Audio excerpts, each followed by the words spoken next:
Welcome to the Advanced WordPress Mastery Kit Chapter 8. Post and Page Editors.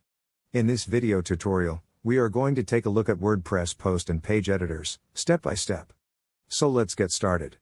On your WordPress dashboard, we have both options, pages and posts. First select Posts and inside we have All Posts, Add New, Categories, Tags. Also with Add New button on top, click on it. Here you need to first enter post title, then below post content.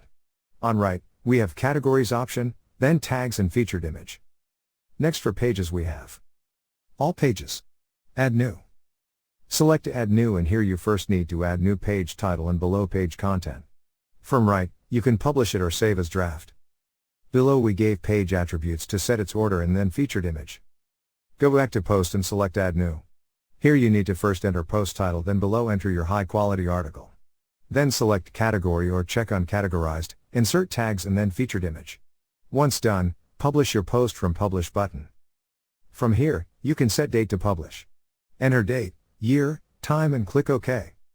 Once done, open this permalink to see how your post will look like. Now for pages, select Add New. Here also enter your page title, and below it, enter your page content. You can see that your page link is generated according to page title. Again from right, select when to publish your page.